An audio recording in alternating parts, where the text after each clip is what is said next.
Hey YouTube, it's me again.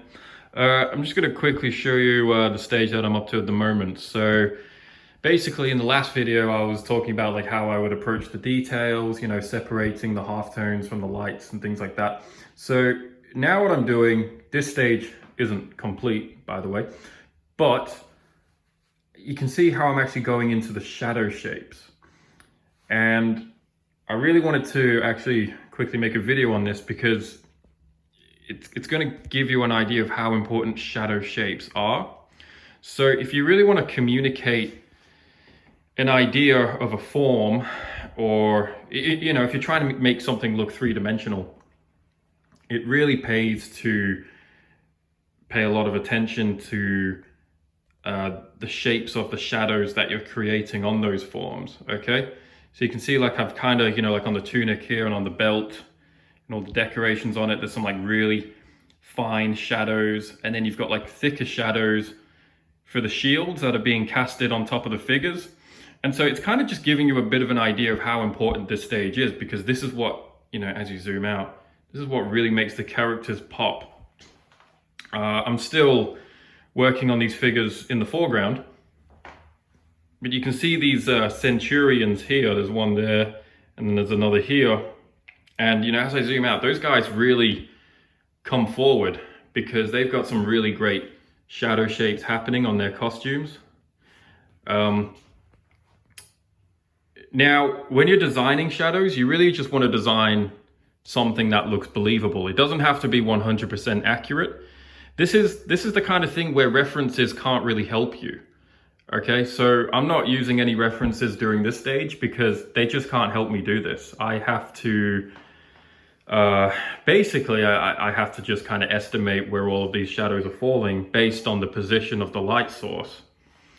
And because there's so many figures to render, it's something that I can really only do from imagination. Now, it doesn't mean that I'm calculating them. Like I'm calculating, let's see here. So on this guy's shadow in the foreground, I kind of sketched that in. And there's a few points in the shadow where I've sort of did a brief estimation of where that shadow would fall. And I can kind of use his shadow to draw the rest of them.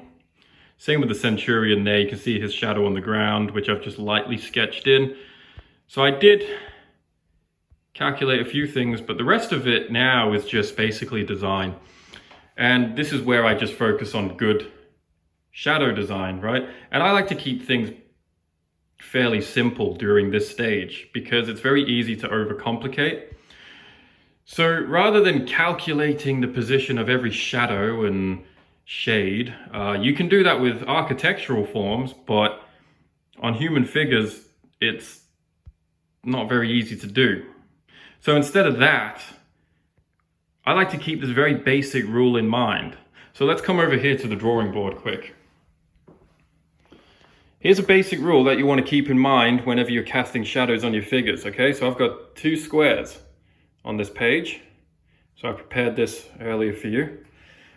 This square has a very thin, narrow shadow being cast onto the paper, right? So what that tells us is that this square is very close to the surface, or it's just sitting on the surface that it's lying on, right? Now, if you have a look at this square, the shadow is a lot thicker. Okay, it's much thicker, which tells us that this shadow or this square is coming forward. Okay, it's coming forward, so therefore the shadow goes further backwards, and it creates a much thicker outline. So if we come back to the drawing now, you can kind of see what's going on here. If you have to think about the surface of what you're drawing. So, you know, if you take like these belts on the tunic, for example, all these details are just kind of sitting on the surface, right? So they're a bit thinner. Let's actually use, because I'm not finished drawing that guy, but we can use the centurion here. And then if you have a look at the centurion, like these sort of medals that he has on his torso, they're going to be like these sort of metal plates. But their shadows are a lot thicker because they're kind of protruding forward, all right? They're sort of coming forward from the torso, so therefore those shadows, and not to mention that the human torso is kind of like it's almost like a cylindrical form. So as the shape turns, those shadows become more elongated. So yeah, that's basically it. You just got to think in terms of thin shadows, thick shadows, and that's basically it. That's all you have to do, really. You can see there's like the shadow of his arm falling on his torso over here. But, you know, zooming in, it's, you know, I still got to refine a lot of things, and, you know, there's a lot to fix. But when you zoom out, the whole thing starts to come together. And so that's kind of why shadow shapes are very, very important, and why you want to think very carefully about how you're going to design these and what kind of surface it is and how far it's protruding.